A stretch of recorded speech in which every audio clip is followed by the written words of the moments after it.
What is going on? Is it time? Have we made it? We're getting you guys up to speed for the 2024 Breeders' Cup World Championships. 2 fantastic days of some of the best international racing that you're going to see all season long. $34 million on the line, and a very good reason to see some of the best connections and some of the best thoroughbreds on the planet trying to swoop down there to the Seaside Oval of Del Mar, 10 minutes north of San Diego, to see who is the best in the world. We're 2 of the best here this afternoon trying to get you up to speed. I'm Dubs Anderson, joined by the one and only Ashley Mayu. And Ash, how are you feeling? We're a couple sleeps out from the Breeders' Cup Championships. For me, this has got to be right near the pinnacle in sports. I feel excited. I feel like I have a lot of work still ahead, and I'm not exhausted like our colleagues. I've really been tuning in my spare time to the breakfast shows and looking at the works and getting their commentary and their thoughts on these races. You talked about it, 2 days, a lot of racing, and we're not even, talking about the undercard. There's the undercard on these days as well, where you can get some bankroll early. So they're kind of overwhelming from a handicapping perspective, but these are the days that we look forward to, right? These 2 days, you get to see the best of the best, see a lot of international horses as well. So really looking forward to it.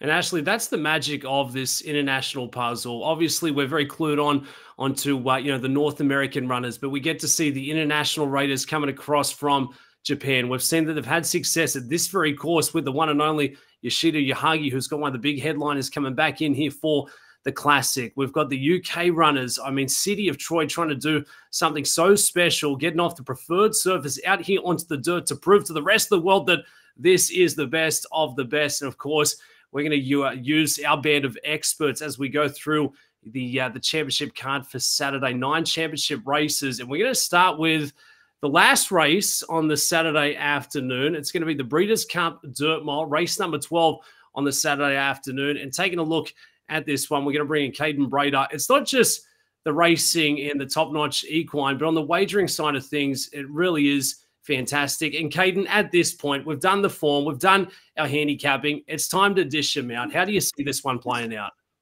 Well, what's nice is that all the speed is distributed through the field. That was very generous of the post-position draw gods to make it a little bit easier for us. You've got, I think, enough speed that I'm looking for horses that can come from a little off the pace, and Domestic Product is sort of a horse that completely, perfectly fits the bill. Talking to Chad Brown this morning, Chad seemed extremely positive.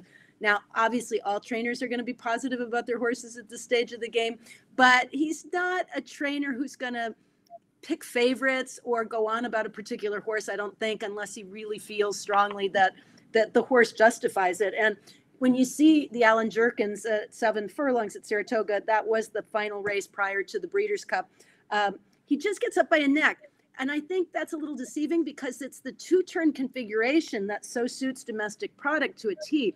When I talked to Chad earlier in the season, when Domestic Product was still on the Triple Crown trail, you could tell he had some misgivings or some thoughts that maybe this was going to be more an extended sprinter, a 2-turn sprinter, a horse who would be a little better at those shorter distances. And I think now that he's gotten the opportunity to run in those races, albeit against easier competition, he's gotten what he needed underneath him to kind of take him to the next level. And if you look at the sheets, and at the Thoroughgraph sheets in particular, Domestic Product is right up there as one of the fastest horses in the race. He ran a -1, which, as you know, the lower the number, the better. That there are very few horses that are in the negative range there. So you can make cases for others, but Domestic Product is the horse to beat, I think. Yeah, certainly looks to be a big contender. Had a very good chance of being possibly pointed towards the sprint there as well. Another runner coming in for this field, the number 6, Seize the Grey, sitting there at a bit of a price.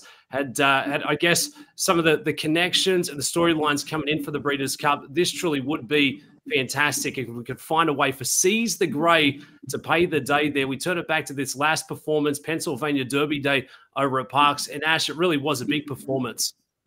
Yeah, and like looking at his Preakness performance, I'll be honest, going into the Preakness, I was a little bit of a doubter. Coming out of the Pat Day Mile, he did everything right, and thinking about stretching out to a mile and 3/16, what would happen. But we've seen the Preakness in the last several editions. If you get to the front and you're able to set fractions to your liking, you can typically go gate to wire. National Treasure, Seize the Grey fitting the bill. And his form after that, they took some punches in the Belmont, the Jim Dandy. I think the good thing for him is last him out in the Pennsylvania Derby. He went to 1.125 and was able to do it in front end fashion against a big field. The fractions, though, again, weren't that hot. So curious to see what's going to happen, and curious to get your thoughts, Kaiten, now cutting back to a mile. When you think about a mile at Churchill and a mile at Del Mar, it's very different. For sure. But, you know, I like Seize the Gray, and as far as the 2-turn distance for him, and I was really glad that they went this direction instead of the Classic. I know there was some thought about maybe pointing him for the Classic because he is proven at those longer distances. But to me, he's a throwback horse who has been able to be good for a long period of time and who has that foundation underneath him. But he also has good enough early speed that he can adjust. And I kind of, he is the mystery horse for me. He's had days where he's gone out and trained and been really laid back and really where you wonder, is he maybe a little over the top? And then other days where he looked super sharp. So I know Wayne Lucas isn't going to be here. He's actually going to be watching from home, but he was talking about how the horse has maintained his weight and has really kind of continued to flourish even after kind of recovering from that Triple Crown Trail. And I think that's the type of horse that can come up and win the Breeders' Cup. Okay, before we wrap it up here with the Breeders' Cup Dirt Mile, where do you expect the early speed pace that are coming from? It's a tricky distance, trying to combat the distance of a mile. Could it possibly be from the inside there in Saudi Crown for Brad Cox? For sure. But there are a lot of really fast horses in here that don't necessarily have to be on the lead. But Saudi Crown, I think, is a horse that, especially given his post now on the rail, he will be on the lead. I probably could make a case for him, if not for the presence of Mufasa in the middle of the field and Pipeline as well, who I think can put a lot of pressure on him, and even Seize the Gray. But he also missed some training time. He actually missed some workouts, and I just don't know that he's coming into this on the exact pattern of working and racing because of that bruised foot that caused him to miss a race. Brad even mentioned it. So that's my concern with him. But I think there's legitimate speed. Ashley, do you think Mufasa will be part of the early pace? It's tough to say. I mean, obviously those last two, especially the race at Colonial, the track, when you look at the meet, I mean, there were some really blistering races on the dirt track there, and he was forward there. He was forward, as we just saw in the Vosburg, but that was over a sloppy track. And obviously we're not expecting that this weekend at Del Mar. He could. I'm not convinced, though, based on his first start, that race at Churchill, that he necessarily needs to be that forward. But, you know, like so many in here, I feel like everyone wants to be maybe 2 lengths off of it early at most. And that's going to be a big flight of horses there. So I could see this being kind of bunched up. And maybe Mufasa is part of that pace, or maybe he's chasing it. It's really tough to say based on those 3 races. There's one thing. I talked to his trainer this morning, and Nacho said he's not crazy about the post. He sounded a little discouraged about the luck of the draw. Okay. Got to factor that in. This is the ultimate handicapping preview show as we look ahead to day 2 of the championships from the Breeders' Cup coming up this Saturday afternoon. So that's race number 12 on the card, the Breeders' Cup Dirt Mile. Kaiten, I'm not going to ask you who's going to win this race. I'm not going to put that kind of pressure on you. But before we move on to the next one, who is the horse to beat in the Breeders' Cup Dirt Mile for 2024? Oh, I am going to go with Domestic Product. Okay. Love to see it. Cannot wait. And speaking of playing the waiting game, appreciate some of our other team members who have been in the green room. Let's get them in here. I tell you what, the dynamic duo, Andy Biancone, Jess Stafford, and we're now going to turn it towards race number 5 for day 2. It's going to be the Breeders' Cup Turf Sprint, and it looks to be a fantastic iteration of the big event. Last 3 winners have all been American, Jess. Do we see it going in that favor stateside? Yeah, it does feel like a long time since Glass Sippers won this race and became the first European to do so. And as you mentioned, it's been really dominated by the US sprinters, but we have a strong list of sprinters heading into this race from a European perspective. 5 runners representing our side of the world, and a really healthy, strong contingent. You know, you've got genuine Group 1 horses. Brad Sells won 2 Breeders' Cup winning urine races this summer. He's been mighty since returning from his injury, which nearly cut short his career. Archie Watson's done a brilliant job with him. He's a horse that was scratched late this time last year from running in this race, and I think that they want to end it on a high. He's going to be heading to stud next season, but we mentioned the draw in our last race, and the post position for a couple of the main horses in the Breeders' Cup Turf Sprint from a European perspective is a real negative. Bradsell is drawn widest of all, and I think this may just blow his chances altogether. We've seen winners come wide in the past at different tracks, but I worry, and I'd like to take more of Andy and your guys' perspective from knowing this track so well, how he's going to overcome it. You can see him here winning the Flying Five. This was the second of his Breeders' Cup winning You're In races where he showed guts. Like, he's got a great gate speed, and he loves to have challengers come and fight him because he doesn't back down. And then he's recently gone on and run really well in the Prix de l'Abbé at Longchamp, but that was on very tough ground. So don't be too discouraged by the fact that he has been beaten recently. But the big question mark between Bradsell and even Big Ebbs as well is how will they deal with a wide position, which Bradsell has to do in 12. And that's my concern for him. Jess, I was concerned about the draw.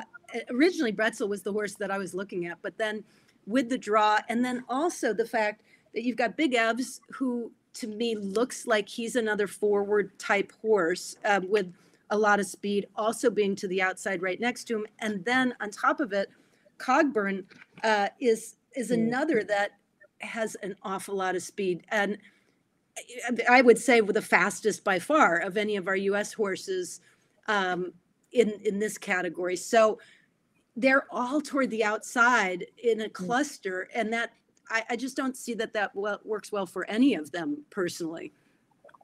Yeah, I can see this getting really messy. What does Holly do? You want to use the speed. I think if anything, Tom Marquand on Big Ebbs can be a little bit more versatile. He can sort of play a little bit more of a waiting game, but they don't want to try and negate the draw, don't they? So it's a real head scratcher. I think that it will just might end up, as you say, being a bit messy for all of those on the outside, and we might have a bit of a shock in here. I think there are a few horses that might be overlooked from a British perspective.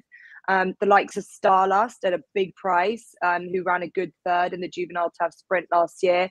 He's ran some fine races. He's drawn in post 4. That's the best of all the European runners, and he's a great horse. He just possibly isn't at the same level as Bradsell and Big Ebbs on a straight course.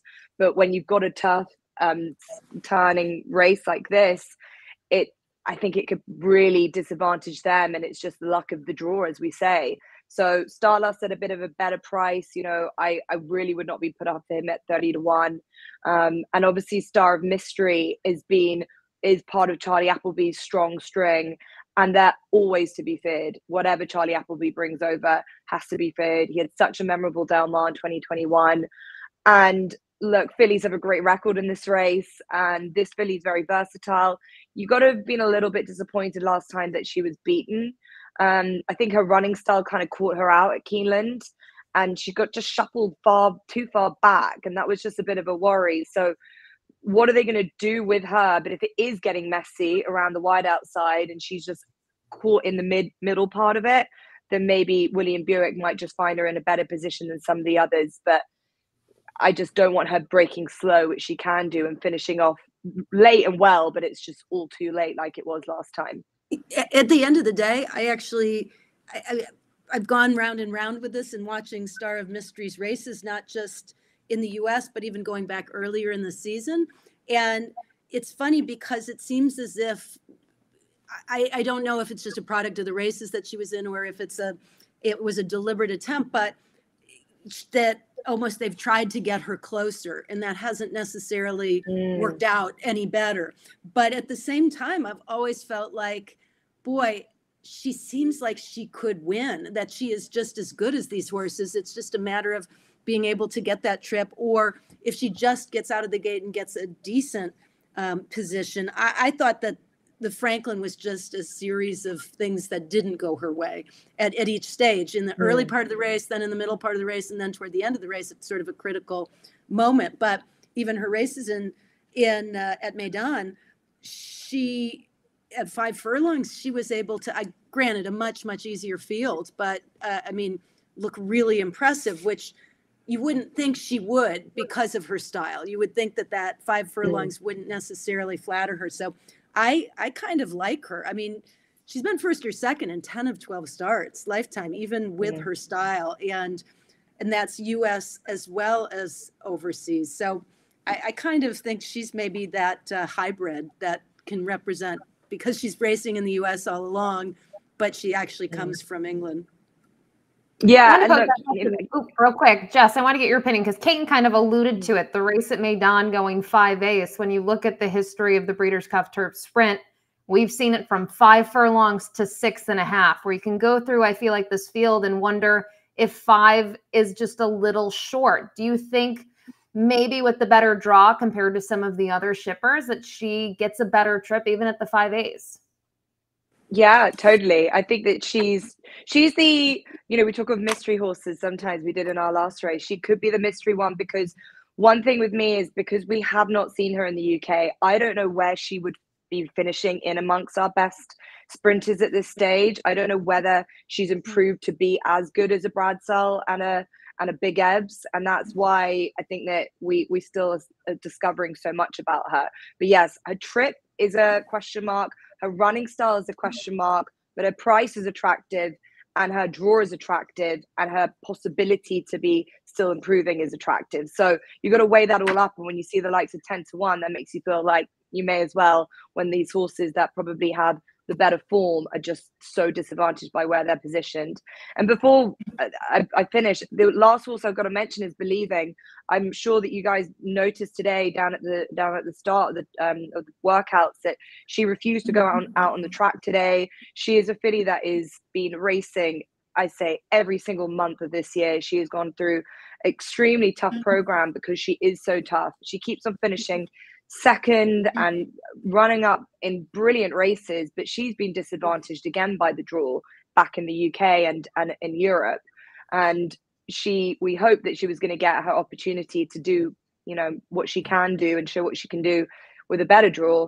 And she gets drawn 1, which I would imagine, knowing the sprinting nature, is as negative as it is being out wide. So Believing hasn't had a great, I would imagine, ideal prep. She refused to go out on the track today. She didn't do any workout at all. Sprinters, sometimes it doesn't matter too much. But I think that with the blinkers on for the first time, and again, this being quite a messy race, is becoming a bit of a headache for George Bowie and those connecting with Believing. So kind of a process of elimination with this one. And I know we're going to move on to the next race, but I just, one thing, Dubs, everybody, I think, when you think those sprints, you think of speed, but Del Mar is a course where even at 5 furlongs, if there's a legitimate pace up front, you can close. So that's another reason that I kind of am looking past those horses that are the higher profile horses that have the bigger credentials. But I just think that this race sets up for a horse who is going to be coming on late. Breeders' Cup Turf Spread race number 5 for the Saturday afternoon card from Del Mar will also kick off the all-turf pick 4. Fantastic wagering, fantastic couple of days on the betting side of things. Jess Stafford doing a great job getting us up to speed on the international raiders for the turf sprint. Before we move on to our next championship race, Kaiten, what do we not like about the number 9 Cogburn? Certainly projects to be one of the big favourites, certainly has that early lick, but why would it not be a runner like Cogburn for Steve Asmussen? And I mean, it very well could turn out to be as simple as that. He is so quick. He's dominated in 3 straight races from 5.5 to 6 furlongs. There's going to be more pressure. Now, I certainly think he can be on the lead in 5 furlongs as well. But I think that kind of a campaign for him, as fast as he's run, may take a little bit of a toll by the time you get to this point in the season. And in particular, after Kentucky Downs, which wasn't originally their plan, because of weather conditions and the moving of the Troy in New York, they called an audible and ended up going to Kentucky Downs. That course, I love the course. I love the competitiveness of the racing. But I think it can sometimes take a little of the starch out of a horse going forward and be a tougher pre-Breeders' Cup race then would be ideal. So that's kind of why I'm taking a little bit of a stand against Cogburn. But if he does go out there and do anything close to what he's done before, then he's going to be very tough. Yeah, it looks to be a fantastic and quick edition there of the Breeders' Cup Turf Sprint. So we've gone over all the big headliners, and for you following along with the chat with us here on the socials, on X, on Twitter, YouTube, Facebook, let us know who you're feeling for the Turf Sprint. Maybe a couple of big plays that you're looking for here in the Breeders' Cup World Championships. We'll do our best to cover all of them. Jess, Caden, feel free to stick around. I believe we've got the VIP himself, not James Bond. I'm talking Simon Bray joining the show here to talk a little distaff coming up. Race number 6 from Del Mar, Saturday afternoon. And I tell you what, there's no blistering speed, but there is one superstar in this sport, Simon, Torpedo Anna, who could be the biggest favorite that we see over the 2 days. How are you, mate?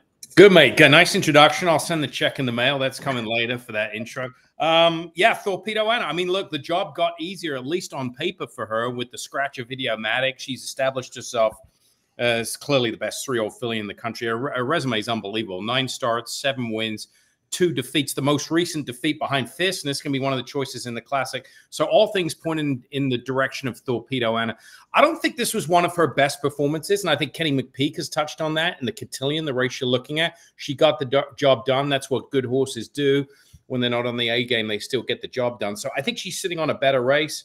She's very aggressive in the morning. I've been part of the work show in the morning, and she's looked good training. She had a little bit of a mishap getting on and off the van and scratched her hip earlier this week. There's been a lot of talk around the backside in the morning. Is she okay from that? That's a non-issue. I don't think that's going to affect her at all. So, yeah, she's clearly the horse to beat. It's a case, Dubsy, of East meets West. Torpedo Anna going to take on Raging Sea for Chad Brown from the East Coast.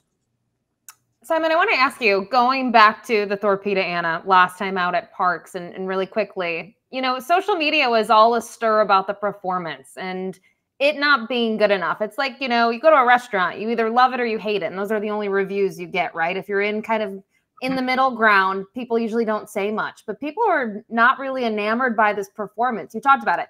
Not her best performance, but she did have a little trouble. I mean, this wouldn't ever talk you off of her, would it? No, I don't think so. And I think, she was a little wound up. Talking to Kenny this week, she was a little wound up prior to the race in the prelims more than usual. She's a highly strung filly. I mean, she really is. It's tremendous what he's done. A $40,000 purchase. She's made nearly $3 million. But I don't think she was at her best. But as I'll repeat it again, good horses find a way to overcome bad situations when they're not on their A game, whether it's a bad break, a bad trip, or they're acting up before the race. She got the job done. The 3rd place horse came back and verified the form. She shipped out his. She settled in well. I still think you're going to see the best Torpedo Anna this weekend. Simon, if it's a matter of looking outside the top 2 choices in the market and the beauty of the handicapping, this is where we can find a bit of value in a sweet spot. If we do find a couple of vulnerable favorites, awesome result. The 9 here, I tell you what, pretty impressive racing resume, 7 for 7. All of these wins being across the pond over there in Japan. How do you decipher and trying to come up with how this runner stacks up against some of the other best girls in the division here for the distaff? Yeah, great question, Dubs. Look, it's hard to analyze the racing form. I'll be honest with you. I mean, we can sit here and say, hey, awesome results beating this filly who's done this, but you really don't know how strong that form is until they come here. The one thing I will say, Japan has proven that they can come here and win a Breeders' Cup distaff. They've already checked that box. Secondly, this filly, I mean, if she didn't have a Japanese trainer next to her name and she had Bob Baffert's name next to her, she'd probably be the clear-cut second choice. By Justify out of a deputy minister mare. She is bred to do this. She's bred to come to the U.S. and run on the dirt. Her record is outstanding. And what I do with these types of horses, the beauty of being on that breakfast show in the morning, that's look, I've done it for years. It's one of my favorite shows of the year. And I don't look for horses. I look for negatives. All the horses look good when they come to this stage. They're all top-class horses. They're all going to look good. They're all going to move good. I'm looking for things that'll turn me in the other direction. But in the case of these foreign runners, I'm looking for a horse that jumps out off the page at me physically. And this would be a point in case. Awesome result. Geoglyph in the Turf Mile. That's a race later on. Those are the 2 horses that have stood out for me that are coming from Japan. I think this filly's going to run a huge, huge race. I really do.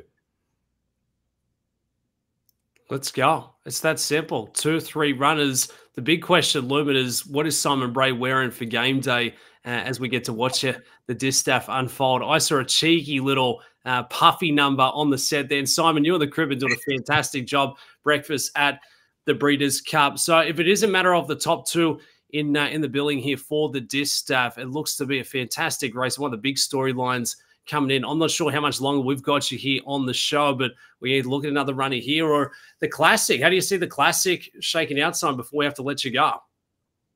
The Classic, now that the Classic to me, I think is, I'm going to go to Japan again. I think if there's ever a year that a foreign horse wins the Classic, I mean, the last time it was done, it was what, 25 years ago, Kong, $133 winner. I think this is the year to do it. And I think the Japan horses have the best chance. I know Jess is on the line here. I just personally, I hate to say, I don't see City of Troy getting it done. And I tell you why. Just from a physical standpoint, he's got all the talent in the world. But the more I look at him in the morning, more and more and more, he looks like a turf horse to me through and through. He's got all grass on the dam side of his pedigree, goes to Galileo, goes to Theatrical. Bob Baffert was asked the question about City of Troy. He said, what do you think? And he didn't give her a strong opinion. He just say, I see more Galileo than Justify. I talked to another Hall of Fame trainer this morning that said, look at him within 30 seconds, he looked like a turf horse to me. He's made very light behind. So I'll go with Forever Young down to the inside. I mean, he's a head away from being undefeated. He's a head away from winning the Kentucky Derby. And he is trained this way. He's like, seriously, he's a 3-year-old going on 15 years old. It looks like a pony horse. You could drag him around there with a 2-year-old girl on him. Nothing's going to faze him. I think he's going to run a big race. Cannot wait.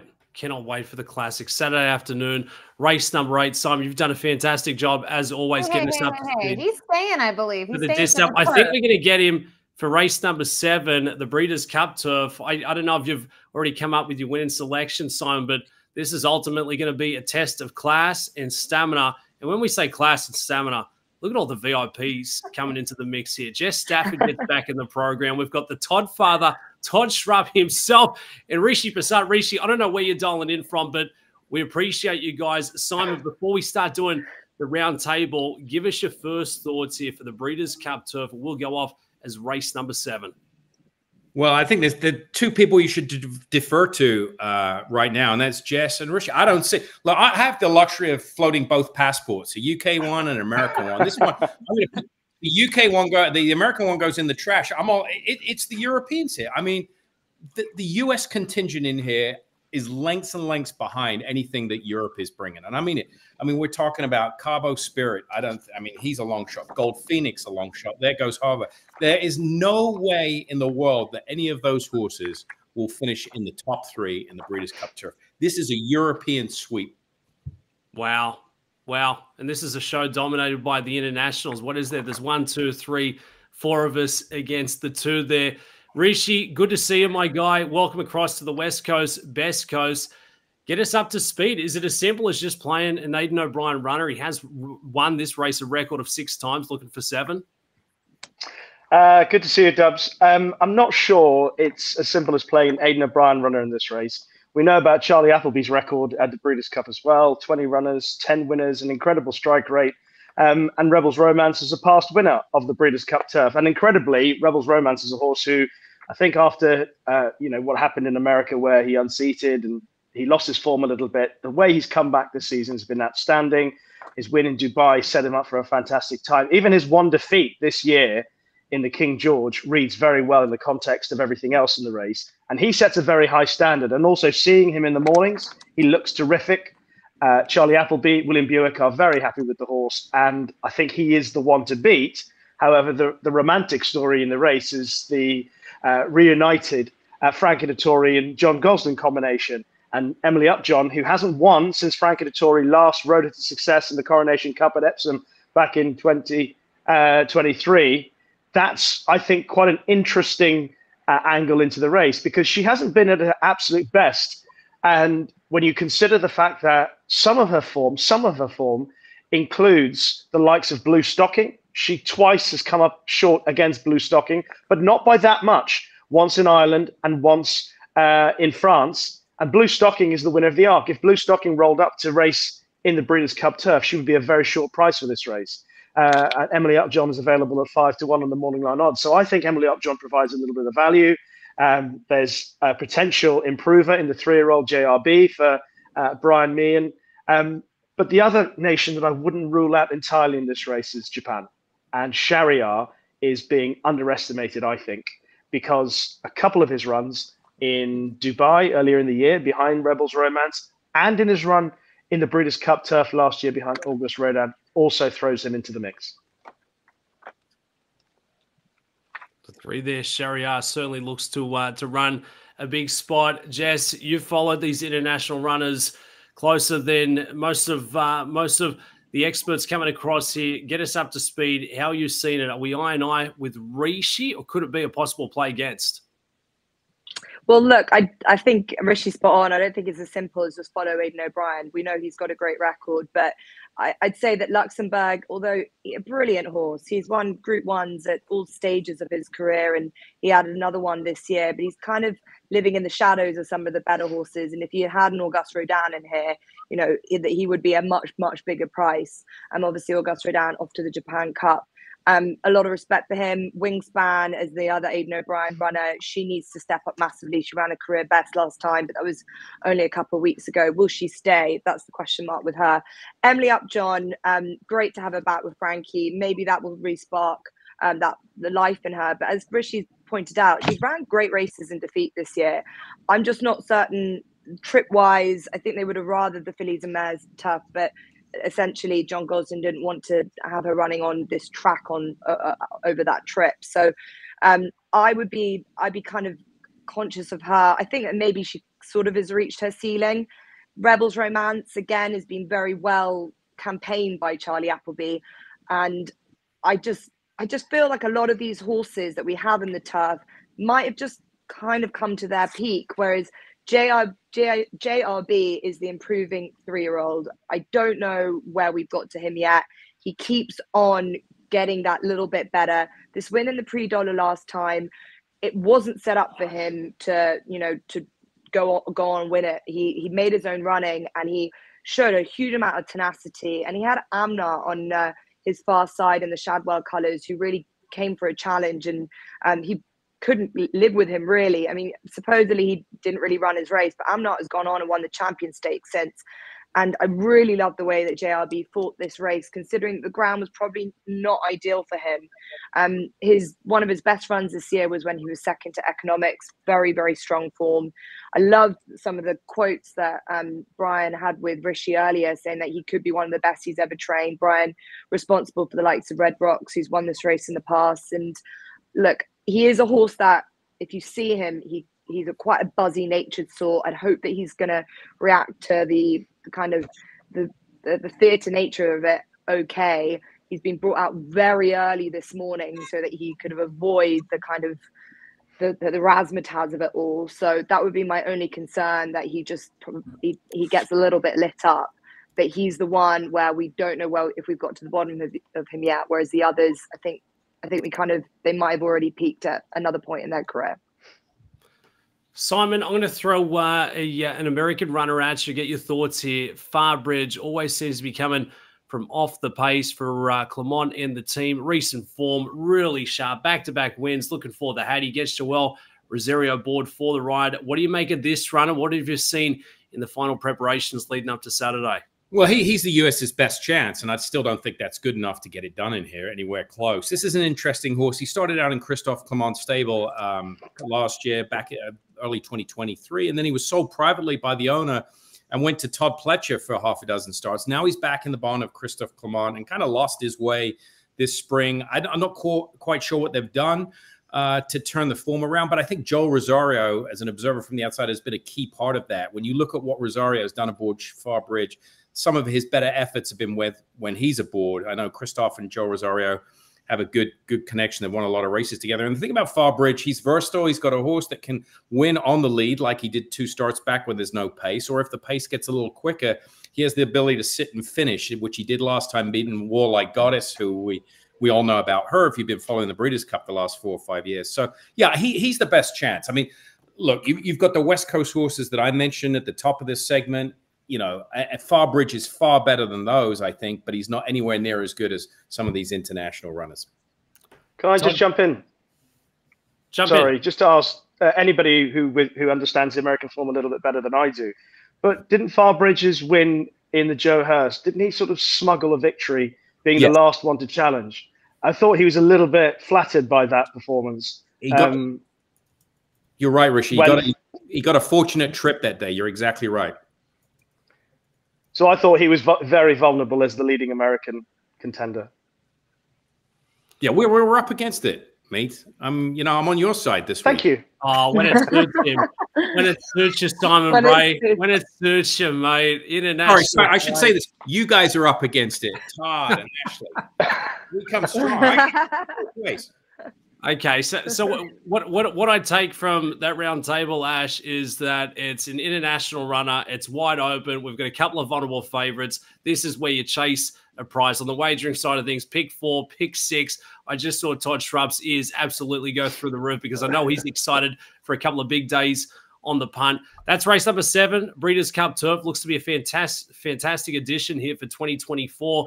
Let's get to the main event, the meat and potatoes of Championship Day 2. It's the Breeders' Cup Classic, and it really doesn't get much better than this. And we've got 2 of our very best, Matt Bernier, Todd Schrupp. And Todd, I appreciate you being a good sport there, sitting in the wings. I know you've been putting the highlighter through a couple of potential runners, but, mate, get us up to speed. How has the vibe been down there at the Seaside Oval, and what's the big storyline for you coming in to the Breeders' Cup Classic?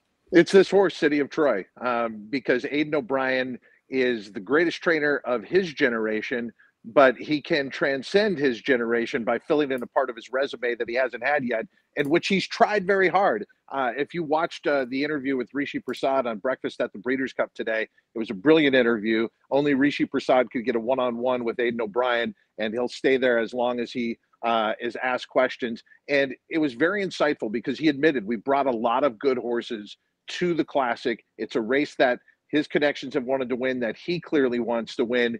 And I got the feeling from that he's got the right horse this year in City of Troy. So City of Troy absolutely is one of the main storylines of the entire 2 championship days of racing because of the connections and because of what City of Troy is attempting to do, go to a surface that he's never raced on before and to win America's richest race. Truly would be special stuff, Matt. But I mean, I know you're always looking for a play against, a bit of a lean, a bit of an angle. Can I be that guy and say, what if it doesn't go in favor for City of Troy? Does it just wide open things up to the Japanese Raiders? I mean, to me, the favorites in this race, they're all great stories. They're all really great horses. But to take short prices on any of them seems kind of crazy to me. City of Troy, he may be that transcendent talent that Todd was just mentioning. I have no idea if he can stand up on dirt when race day comes. Fierceness, the best version of him, probably wins this race.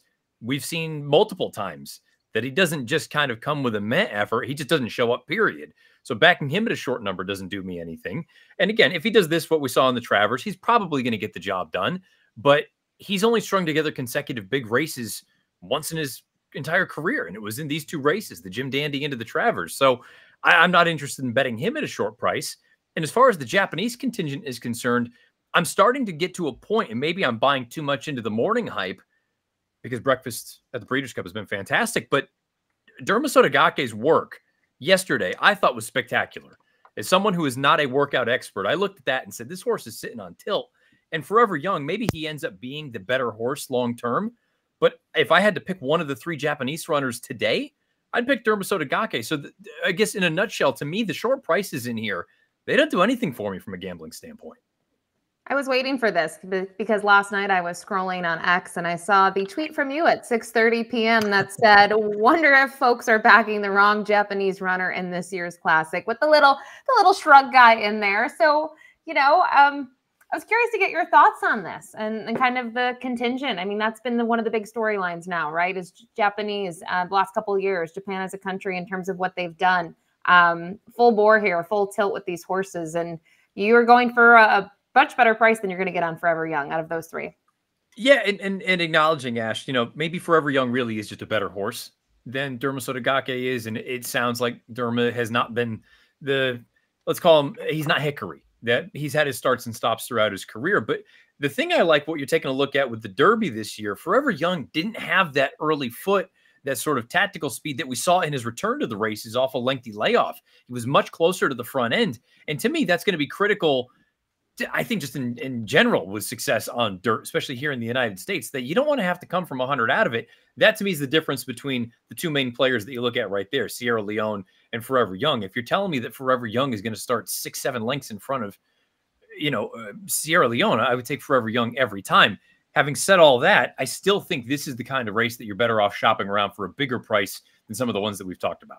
Yeah, I agree with what he's saying about Dermis Sotogake. I just can't wrap my head around the idea that when we talk about the Breeders' Cup Classic winner, we're going to say the son of Mind Your Biscuits. I can't wrap my head around that. And he was second last year, obviously, in the Breeders' Cup Classic, but he was second to White Barrio, who didn't have the year that anyone expected. The workout was great, and that's the problem I have. I'm not an early morning person, so the fact that I get up for these breakfast shows, I almost feel obligated to use all the observations I see.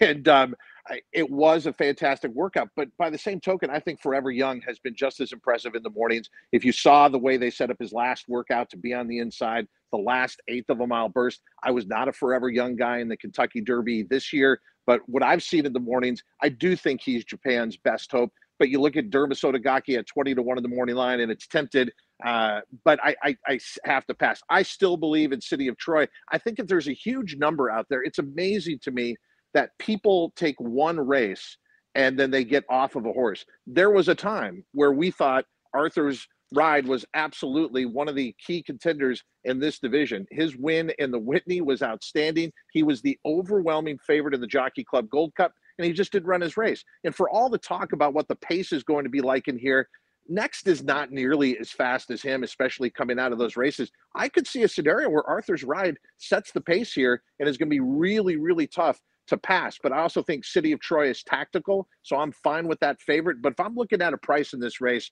I'm looking at Arthur's Ride because I think that morning line of 15-1 is way too big. That's the number 12 there. Junior Alvarado set to take the mount for Belmont. Early speed in bunches. And Matt, I'll turn to you. I feel like when we've been talking about the Classic and we've been talking about it, for the last week, the last months, and building up towards the Breeders' Cup, what about Fierceness? I mean, Star 3-year-old, I feel like getting lost in the shuffle. If you look at the morning line, suggests that this is a 3-year-old fresh off that Travers win, who certainly has the credentials, but continues to just show a little vulnerability at times. It's a couple of monster performances, and we're sitting back in the seat going, wow, Fierceness is the pick of the division. But then there's always that in the back of the mind saying, well, we could, show up and put on an absolute dud on the biggest stage in the sport. I'll tell you what, I had no problem. I'm not ashamed that I picked him and bet him in the Kentucky Derby, because going into that race at 3-1, his best was very clearly the best of the lot. If he showed up, he was going to win. The problem is he didn't show up, and that's always an unknown with this horse. The difference this time around, his absolute best, I'm not convinced is necessarily miles better than the field like I was in May. I think he's running very good races good enough to win. But if he's going to be 3-1 again on Saturday, suddenly it's a different proposition that you're asking. A, you still don't know which version shows up, but B, he's taking on just from top to bottom a better group. So while I think he is probably among the likeliest winners and a wins, signed, sealed, delivered horse of the year, I can't advocate backing him at 3-1. I can't advocate backing any of these favorites inside of 5 or 6-1. I mean, that to me is the threshold, because there's not one horse in this race that I think lays over the field. I think it's that kind of an event. So Matt and Todd, let's go outside of that 6-1. Want to get your thoughts and opinions on Next, who's 8-1 on the morning line. And obviously his credentials, what he's been able to do, regardless of the distances, the numbers that he's been able to pop, the margins, they are very impressive. But he is a horse that is turning back significantly in distance. We're talking about these niche sort of markets of 1 3/8 to 1 3/4 on the dirt. He's got to cut back to 1 1/4. Thoughts on him, and then thoughts on him at 8-1 on the morning line. I guess I'll start with the price, Ash. I can't imagine that he's 8-1. Maybe he becomes sort of the darling of the whole race and he gets over bet in here. I thought he'd be closer to 12, 15-1. And it's part of the reason that I've made it clear. I'm going to pick him, and hopefully I'm going to bet him in a spot like this. If you sit here and you say, if you're like me, maybe you disagree, but if you think there are major questions about the chalks in this race, yes, there is a major question for Next, a couple of them, the distance and the class. But for a horse that's lost once in 2 years for all intents and purposes, and when he wins, he doesn't win. He wins by 100. And I know it's probably more a product of the company that he's kept. And I can get, let's say he's 12. Let's say he's 15 even. Why would I not gamble on a horse like this? They're going to run away from him early on. I fully understand that. But I feel like too many people are just looking at him saying, he's a marathoner. He's not good enough. I think that's a very, very narrow-minded approach to a horse like this who, again, not only has he lost once in 2 years, he wins by the length of the stretch every time he runs. Matt, in speaking of, well, Todd, I'll throw this one to you. You know, taking a look at the pace, making the race for the Breeders' Cup Classic, if there is a bit of early lick from the jump and it sets up for a closer, Sierra Leone, I mean, not the best of strike rates, but time and time again continues to show up very game late and has shown to have that devastating turn of foot if we can just get that right setup. What do you make of the chances for Sierra Leone? One of the first phrases I heard when I got involved in horse racing, and it was used to describe Ali Sheba in his spring 3-year-old campaign before the Kentucky Derby. It's that he was a vacuum horse. He was always second or third. He just would not get there. And then he put it together in the Kentucky Derby. You got to remember, Sierra Leone has been the favorite in most of the races where he lost the fierceness last time out in the Travers. It's been overanalyzed, the rides that he's had, the equipment changes that he's had, what bit he's going to have.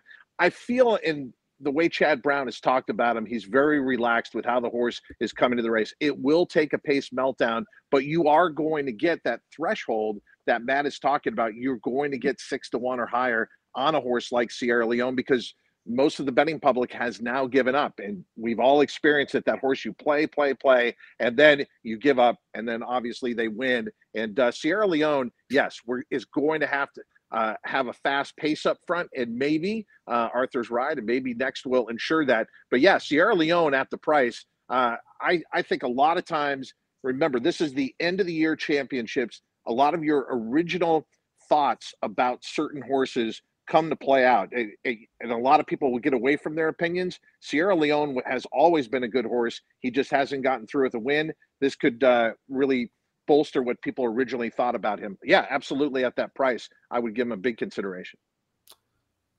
Seems to be a fantastic addition for the Breeders' Cup Classic. I'm not sure who's sticking around, who's bouncing onto the next one. I believe we've got MJ in the house, Michael Joyce, surely cigar is in hand. Yeah, of course it is. There it is. MJ, you just booted off the Todd father, so you better have a very good reason to be joining us and talking all things Philly in Mare Turf. It'll be race number 9 on Saturday afternoon. And how you feeling, my guy? This is a very special race coming up for you.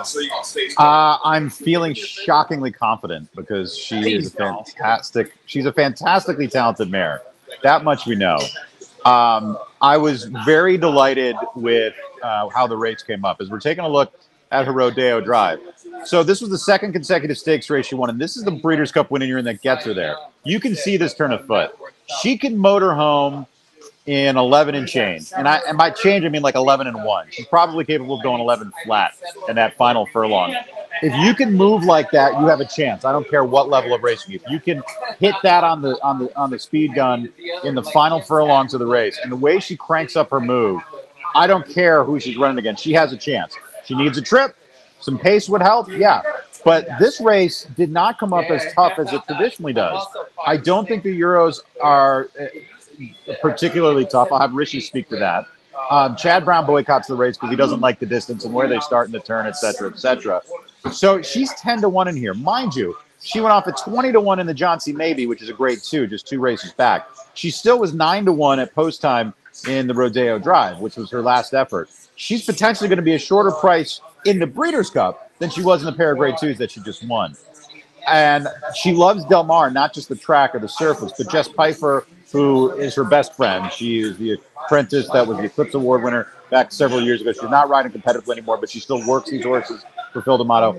She's always said this filly loves Del Mar, and the way she feels. She said she didn't feel as robust and strong in her gallops prior to the race at Santa Anita, but since she's come down here, she's just absolutely glowing about it. So I am reasonably excited and confident.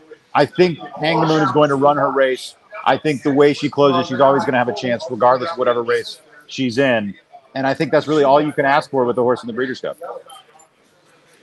I think the other thing too, Michael, when you look at her progression now from 3 to 4, I mean, this added distance that she's gotten in those last two, that's played a huge role, but also the way Kazushi has rode her has been quite impressive.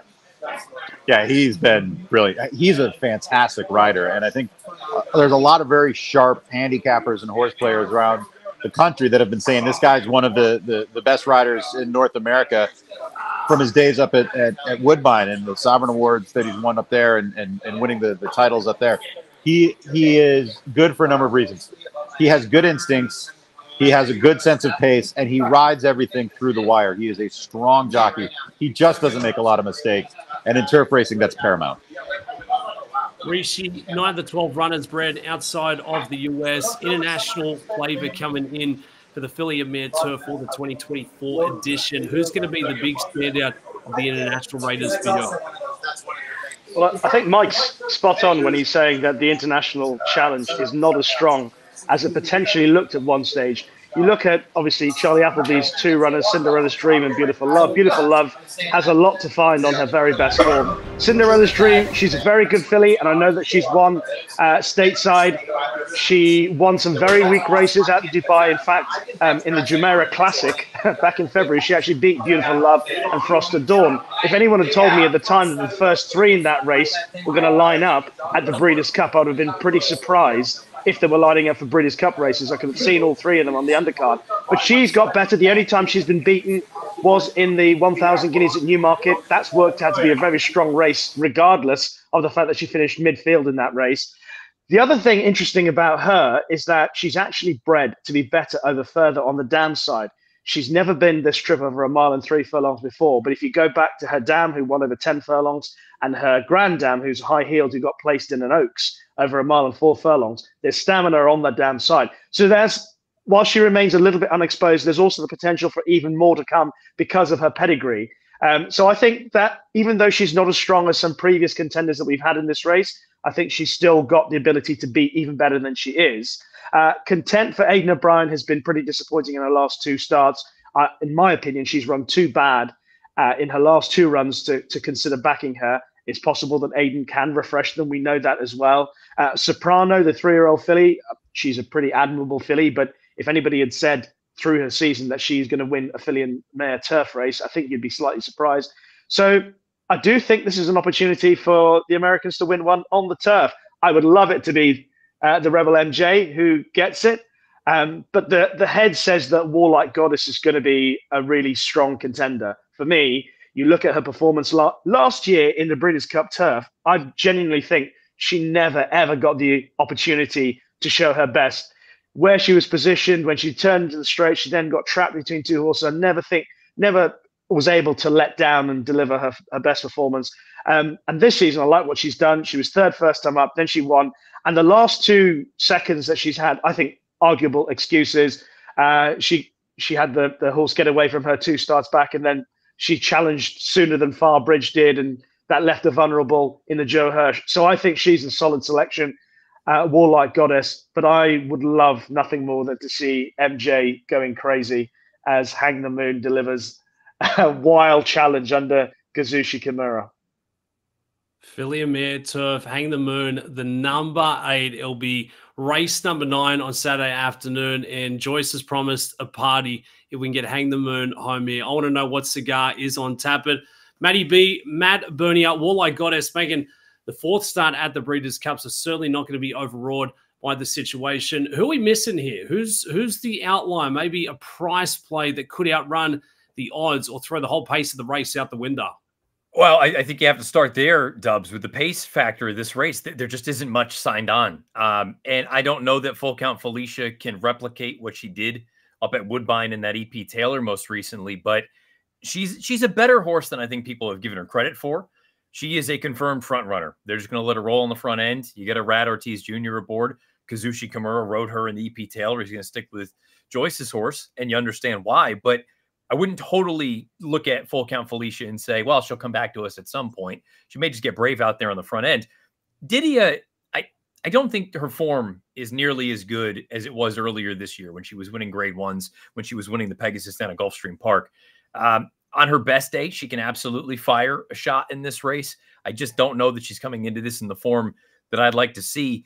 And I was texting with Joyce earlier, and I'll give you the edited version of the tweets or the text saying, if you had told me after a second in the Ostinitas that I think you can hit the board in the Breeders' Cup, I would have said, you need to check my head. You need to have me put into the hospital. But I think she's coming into this as good as anyone. And, Rishi mentioned it, and Mike has as well. This is not sort of your classic version of the Filly and Mare Turf where you have superstars coming over from Europe. I think this is a race that's ripe for the picking.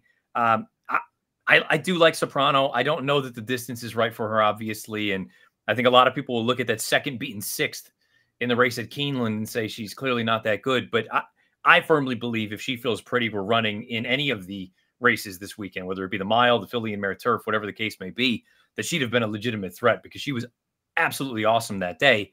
But maybe I'm buying too much into the morning line. If you tell me I can get 20-1 on Soprano, I'm willing to gamble a little bit on her. But I'd be lying if I said I wasn't rooting for MJ.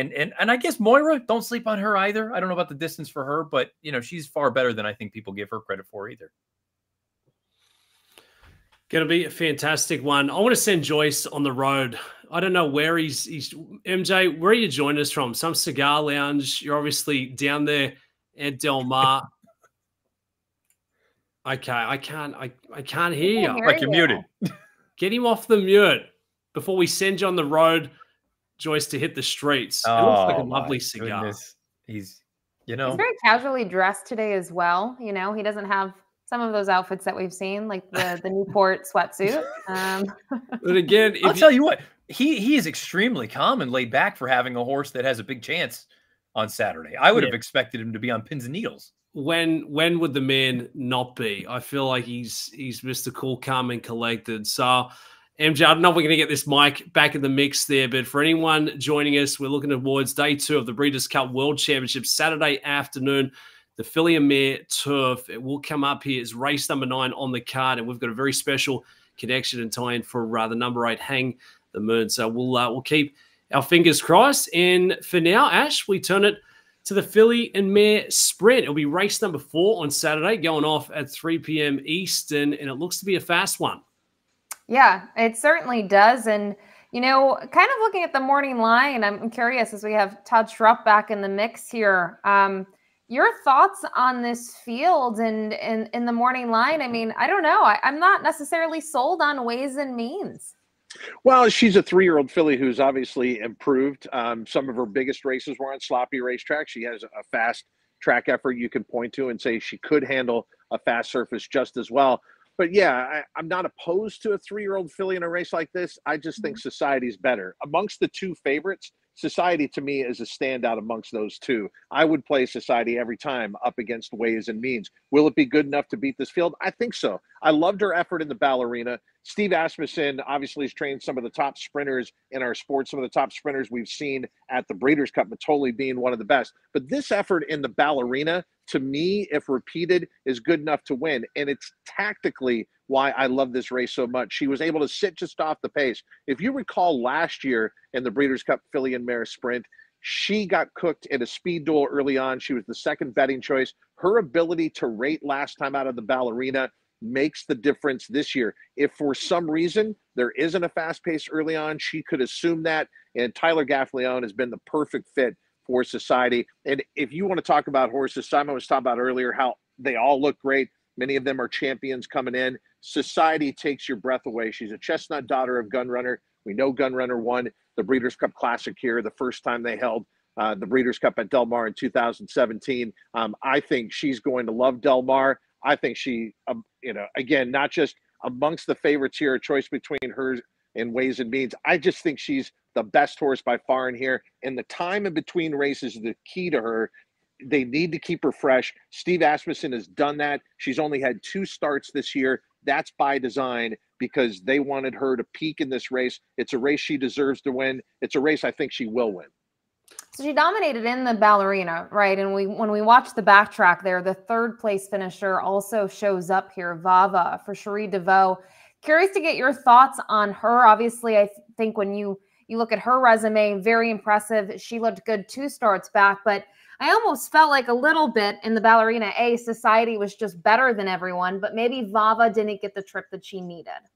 Well, you know what trip she needs? She needs to get to Louisville. Her best races have been at Churchill Downs or in Kentucky overall throughout her career. She is very nice, but in my opinion, I think she got beat on the square. Maybe she'll be a horse that takes the Del Mar. I'd be more interested in Scylla, who is the second place finisher in there.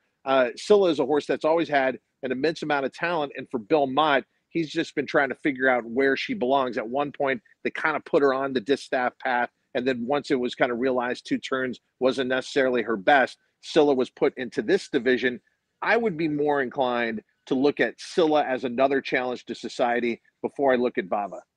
And I think it's the price as well, right? 10 to 1 on the morning line compared to 4 to 1. There's a little bit more intrigue. And you brought up a great point there, Todd, with her, you know, being on one path and sort of rerouting, and they've gradually cut her back in distance. And as you mentioned, she was second behind Society last time out. Yeah, she really hasn't had that many opportunities to sprint. So when you look at the ballerina under those circumstances, if she's got another move forward here, then that's a tremendous price. Todd, Asmussen's got the 1-2 punch coming in for this one with the 6 and the 7, their Society and Zeitlos. But give us a trainer that you've, I guess, been paying close attention to this week. Who's looking comfortable in the lead up on the grounds? Not that we can factor that in for our handicapping, but a North American name that seems to be working with that swagger and confident in the runners that they're priming up here for day 1 and day 2 of the Breeders' Cup. The man bun, Safi Joseph Jr. I mean, if you're walking around with the man bun, you're confident, you're relaxed, and Safi Joseph Jr. has been taking his shots at the Breeders' Cup, and maybe this is the race that he becomes a factor with Soul of an Angel. And there's another, you know, you were talking about storylines, and that's what I love as much because obviously we're doing TV. The return of Drayden Van Dyke. Yeah. Drayden Van Dyke had to leave Southern California for the benefit of his career and go to South Florida, and he started winning races. He got opportunities. Safi Joseph Jr. was a big reason why he succeeded in South Florida. Now all the trainers are riding him. Drayden Van Dyke has always had a tremendous amount of ability, but his business went south in California, and now he comes back to California for the Breeders' Cup with Safi Joseph Jr. You can't help but root for that combination. Love it. Really would be one of the good storylines coming in here, Ash. So that's the Breeders' Cup filly and mare sprint. A couple of different directions to go. Todd, not sure if you're going to stick around with us, but love hearing your thoughts as we get primed up for a Monster Friday and Saturday. I guess, Todd, while we got you, this is a handicapping show. What's the wager that stands out to you? There's a really unique offering coming up for the 2 days. We've got turf-specific multi-race wagering opportunities. We've got the pick 4s, the pick 5s. What's the one that you think could stand out to the bettors who maybe have a dabble once in a while, or for the hardcore handicappers who are really looking to get after it? Well, that is the difference, isn't it? The people who dabble once in a while, I don't know that I want to talk them into a pick 5, but the pick 5s can yield obviously huge payoffs. But I like the fact that they have taken kind of a page out of what Gulfstream Park has done on some of their big days, or the Stronach Group has done their big days. They have an all-dirt pick 5, and that's the one that's going to be interesting to me and that I'm probably going to make my bigger investment into. So the horizontals are fantastic, but even the vertical plays, exactas and trifectas, I would say for the casual player, the person who tunes in for the big days in horse racing, watches our programming, and now wants to play on that day, stay vertical. You can hit an exacta that is going to be very healthy and maybe branch out to a trifecta. For the serious player, I think you've got to look at those special wagers that they put together horizontally, the all dirt pick 5 and others. Keeping track of all the different wagers, I think, is a big part of this. You've got to be aware of all the opportunities. I can't tell you how many times I've looked at a results page at the Breeders' Cup and I'm like, I didn't know they were offering that. And it's some huge payoff. So sit down, go through and look at the wagering menu because it's as expansive as we've had this year. And the other part to it, the Breeders' Cup Classic obviously is not ending the card this year on Saturday. It's race number 8. So there are more wagers tied into the Classic than we've ever had before. I'm very excited about that Saturday wagering menu. I'm pumped. Ash, cannot wait to fire off some tickets. Todd, if you want to stick around. We're going to jump in to the Breeders' Cup Mile race 11 coming up on Saturday. And have we just, okay, Todd's got the boot. Todd's got the wrist sole. He's out of here. We got the change up back on the ice. It's Magic, Curtis, Rishi Prasad back in the mix here. Team taking a look at the Breeders' Cup Mile. A couple of big storylines coming in for this one. And Carl Spackler, a horse of the people, Magic, and certainly has big expectations coming in for this one. You always have to respect Chad Brown when he brings any horse to the Breeders' Cup, especially on turf. And Tyler Gaffleone, one of my favorite riders, going right now. But he's going to have to deal with being in the 12 post. He's stuck way outside. And with that early speed, he's really going to have to work out the right trip here. I'm not going to use him in here. I respect him and I respect the connections. Rishi, what did you think about Carl Spackler? He's a very good horse by North American standards. But I feel that this is one of the strongest races on turf of the entire meeting, particularly for the Europeans.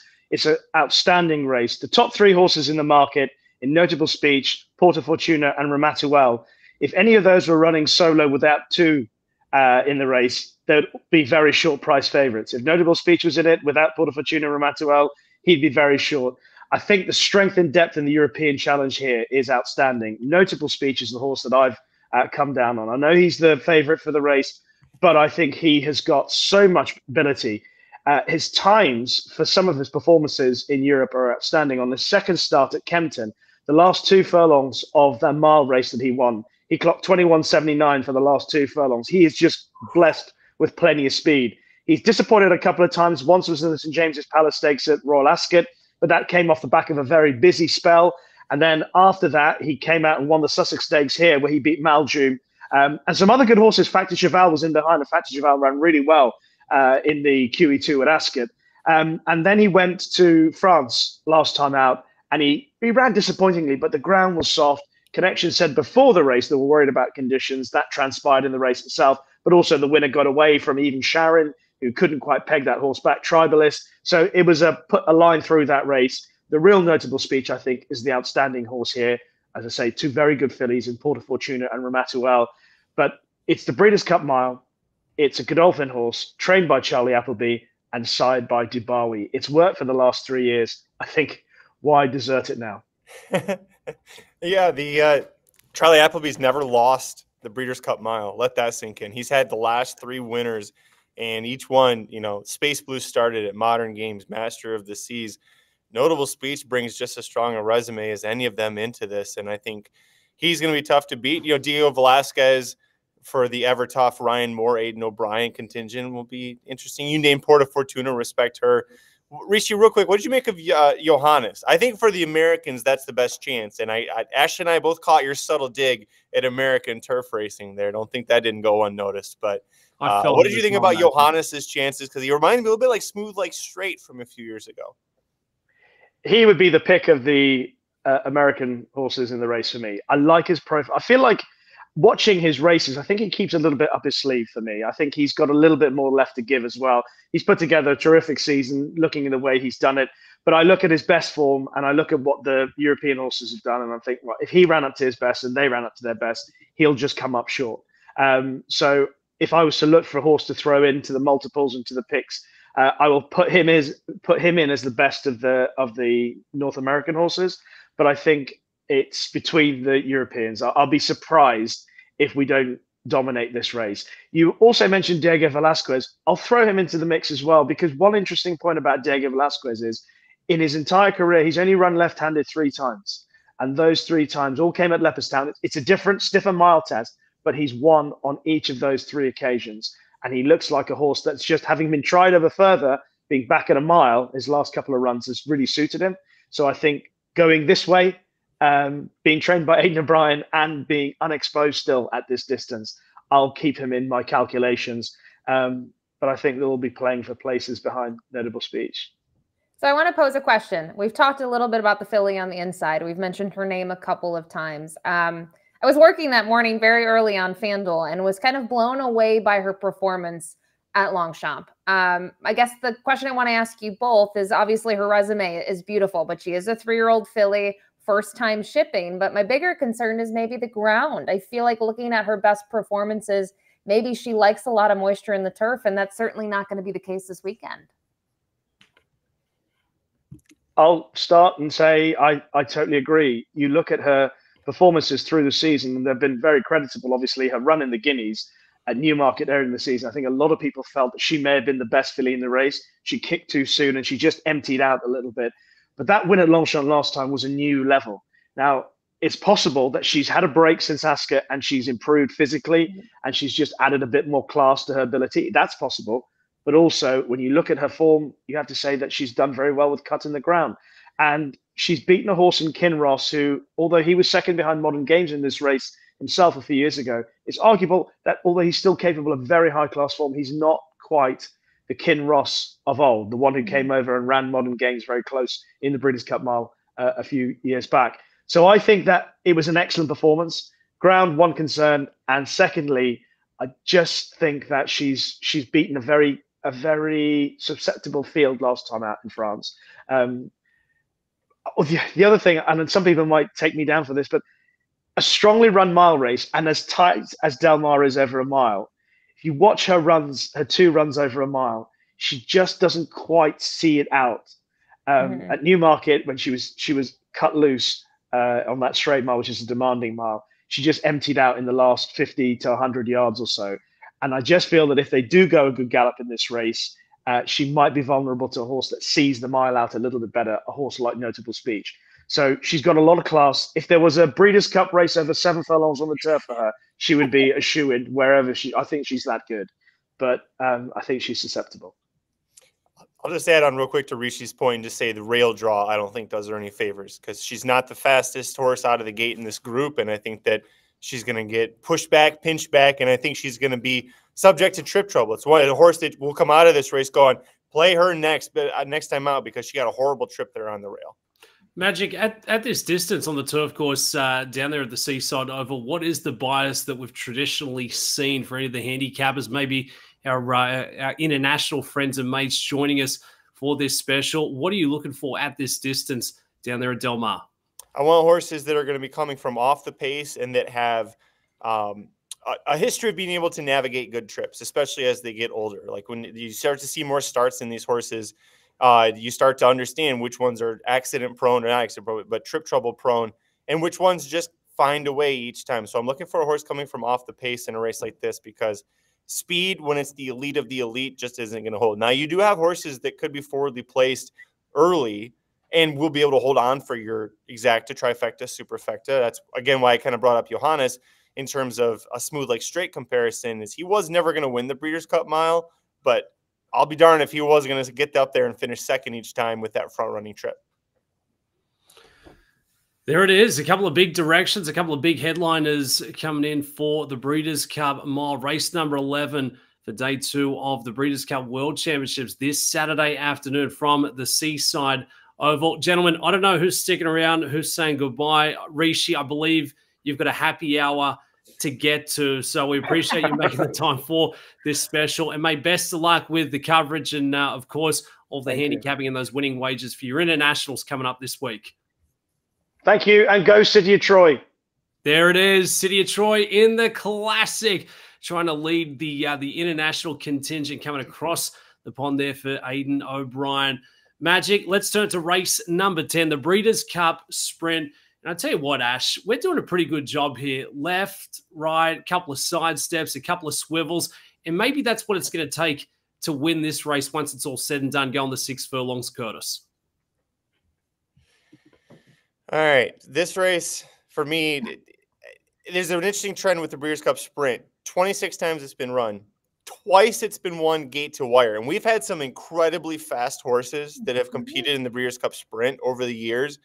The last horse to win it on the front end was Big Drama in 2010. So it's been 13 years since we last had, or 14 years rather, since we last had a horse win this race on the front end. So I'm looking for horses that have a really good, strong closing kick, but they're not going to be horses coming from all the way in the back. I landed on a Remake. I really think that Japan's going to dominate this entire Breeders' Cup at Del Mar, and you can see him there in the early morning twilight at Del Mar working out. This is a horse that's coming out of the Seoul Sprint, or the Korea Sprint in Seoul, a grade 3 race where he came flying from well off of it to catch Jasper Krone, a horse that's been racing in America before for the Japanese, and blew past him like he was standing still in the stretch. Anarchist, an American horse a lot of us are familiar with, he was third. He was 8 lengths behind Remake was fourth in the Dubai Golden Sheen. Don Frankie and Nakatomi were second and third in that race. They're both coming back in here, and you could say, well, why are you picking a horse that finished behind them? If you watch the stretch run of that sprint race, number one, the winner caught a flyer, was just absolutely gone. Tuz dominated. Nobody was beating him. But Remake got bam right about there where he's at on the track in the workout. He got slammed hard. All of his momentum as a closer was gone. He still had to re-rally and was right there at the finishing stages in a close battle for second. So I think Remake for the Japanese is a horse that's going to come flying from off of it, but isn't a dead set closer, you know, all the way, take all the way back and make one run. I think that his 6 furlong kick here is just as lethal as anyone in this field. And so I'm going to play the Japanese to win the Breeders' Cup Sprint with Remake, and I love him at 8-1.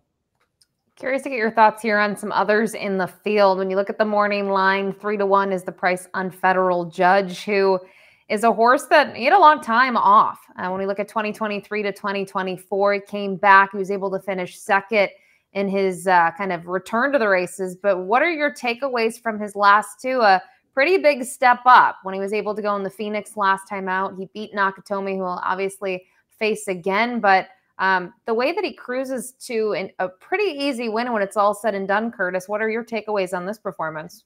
Well, the big difference between what he did against 6-horse fields at Saratoga or 7-horse fields at Keeneland when he draws the rail and he's a speedball, he's got other speed he's going to have to contend with. Yeah, Nakatomi's to his outside, but he's going to have Raging Torrent on the rail. That horse likes to go. Don Frankie, the Japanese horse from post 5, likes to go. Ben Tornado's got speed. You can keep going. Straight No Chaser is breaking from post 8, might be the fastest horse early in this entire field. The Mulligan, Skelly, ultra quick. I mean, if I'm going to take a speed horse, Ashley, I don't want the horse that's going to be breaking from the inside, because I just listed off 5 or 6 horses that by the time they reach that the top of the far turn are going to be looking to save ground and get over. And if any of them outbroke the 3, he's getting pinched. He's never been asked to pass horses and done it successfully. So he's a total toss for me. The 3-1 favorite in the Breeders' Cup Sprint, absolute toss for me. Magic, if you look at the sectionals here, it looks like there is a bit of early speed signed up. Could it set up for a runner coming from off the pace like a Gun Pilot, sitting there at 20-1 on the morning line? I mean, if we get a complete pace meltdown, could Christian Torres have enough horse to work with? Listen, I think that this horse is better suited at 7 furlongs. If this was like the Filly Mare Sprint on dirt, which is 7 furlongs, I'd like him a little bit better. He's got a great kick, but he's got more of that miler 7 furlong kick where he needs the 6 furlong horses to run out of gas and catch them. I think he's a great use. I have him ranked 4th. He's going to be in my tickets for trifecta, superfecta wagering, maybe even exacta, because he's going to get ignored. You look at his last couple of races, he was handily beat in both of those, including by Mulligan. But again, the difference is Mulligan in that race got an absolute flyer on the front end. Gun Pilot passed everybody else to try and go and get him. Mulligan should not, on paper, just like Federal Judge, just like everybody else, Skelly, Straight No Chaser, nobody should get an easy lead in this race. So Gun Pilot coming from off of it, Remake coming from off of it, Nakatomi is a horse that likes to sit back a little bit at times as well. Those are the horses I'm looking for to win the Breeders' Cup Sprint.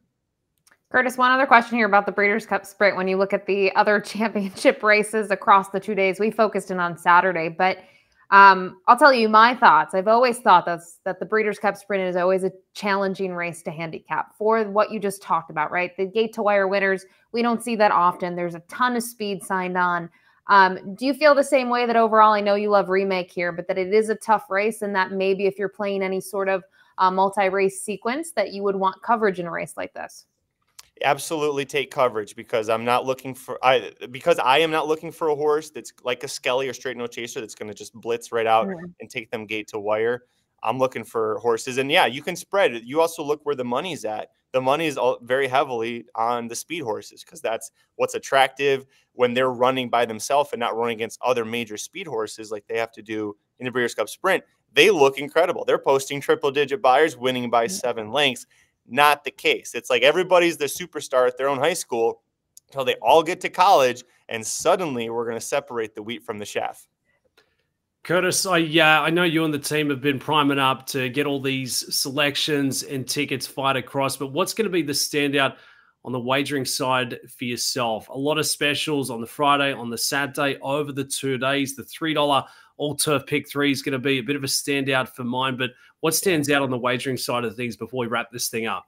I love the 2-day double bets. This is something I'm trying to encourage people to get into. So if you handicap the individual races and you're like, man, I can't put together a pick 3 or a double because I've got a strong opinion in the juvenile, but the juvenile turf looks wide open. But what if you like the juvenile and you like a horse in the classic? Well, there's a 2-day double for you. The juvenile turf into the turf. There's a 2-day double.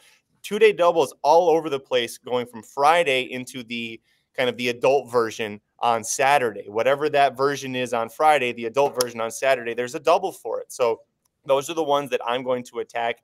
Oddly enough, I think those are easier to put together than the back-to-back races on a Saturday or on a Friday, because the Breeders' Cup put together, as they always do, an amazing betting card where one race you're like, I got a strong opinion. The next race you're like, I just throw a dart at the wall. I don't know. Yeah, it really seems like it may go in that direction. Magic, always appreciate your time. Give us the final walk-off before we let you get out of here. Who's winning the Classic? Who's your strongest opinion in the big dance? Strongest opinion, I'm going to echo Rishi. I got City of Troy narrowly over Forever Young. He holds off a late-charging Forever Young at the wire by like half of the nostril that Forever Young lost the Derby by. He loses the Classic by that. Also, hot take Friday, Chancer McPatrick off the board from post 10 in the Breeders' Cup Juvenile. Are we allowed to have hot takes, Ash? Are we allowed to have hot takes? Hot takes? Yeah, absolutely. I'm the last guest. I love hot takes. Right like, here. I love them. Hey, I love it. Curtis, appreciate your time. Curtis Callaway, you'll see all of his fantastic stuff on the daily on FanDuel TV, getting us primed up for day 2 of the championships with a hot take to match there. Ash, that's almost going to wrap up this handicapping special for the Breeders' Cup. But give us your final thoughts. Give us your top horse for the Classic and maybe another bet that you throw in here for the bettors. I am going to go Forever Young in the Classic. And that is a sort of lukewarm choice. I found the Classic to be really challenging. And every year we say that, the Classic, it's a great field. But in terms of the depth this year, I just think there are so many different angles to look at. It makes it really tricky. So no, Forever Young want to be my single, but really like him. I think when you look at his Kentucky Derby performance and the trip that he got, he ran lights out and just came up a little bit short in the end. So excited to see him back in North America for his performance. I think kind of looking at maybe the wager, Dubs, you keep on asking everyone what they're going to focus in on. I mean, the betting menu, you can drool if you're a gambler. I mean, it's drool worthy. So many options. To me, more of a pick 4 player. So when I looked at the sequences on Saturday, there is a pick 4 that gets underway in race number 7. So it starts with the Breeders' Cup Turf. It's going to include the Classic, the Filly and Mare Turf, and the Breeders' Cup Sprint. And that one I think is probably the most eye-catching to me. I will need a little bit of coverage in some of those races and still have some homework to do, but just those races in general are some of my favorite over the 2 days. I can't wait, Ash. I would put this on par with Super Bowl Sunday, March Madness. For anyone who's massive on the wagering side of things, on the betting front, this really is as good as it gets. And I think that's going to be the big storyline once we get to Monday. We're looking back at the 2024 Breeders' Cup as the internationals have come to play. I think the Japanese runners are getting set to take over the game. I absolutely love Forever Young, but I think Sierra Leone may be right in the mix yet again. And who knows if it can go in favor, we could be looking at a bit of a price there in the Classic. My favorite wager is the double, the distaff into the Classic there. Certainly looks to be a fantastic addition for each of those. So, Ash, always appreciate your time and catching up. Very excited to get through the rest of the week. It's Breeders' Cup week. It really hits a little different. And what a ballpark this is, the Del Mar Thoroughbred Club. It really is one of the most picturesque venues in all of sports. And for everyone who's been, coming along here for the last hour 20 with the live updates, best of luck for all of your wagers. If you've got those strong opinions, absolutely support them in bunches. If you think a couple of favorites could be vulnerable, we're going to see some monster prices. I think that's the one thing I can be sure of, Ash. There's going to be upsets galore going over both 2 days of the World Champs. Yeah, we see it every year, and that's why you want to do this, right? We're not looking for favorites. We're trying to look for value in some of those races. And kind of talking to our colleagues today, we can see that some of them are already got their kind of eyes set on some bigger prices, 15, 20 to 1 on the morning line. And you're right. The tote board will be lit up with some double digits for sure. Well, that's going to do it for us, guys. Ashley, Mayu, and myself, Dubs, Anderson. Appreciate you coming along for the ride. And best of luck this weekend for the 2024 Breeders' Cup World Championships. Let's make sure it's a profitable one, but even more so a healthy one. Happy punting. Get after it, and to stay up to date ahead of the big races, make sure you get it on FanDuel TV, FanDuel Racing. And if you hit a couple of winning tickets,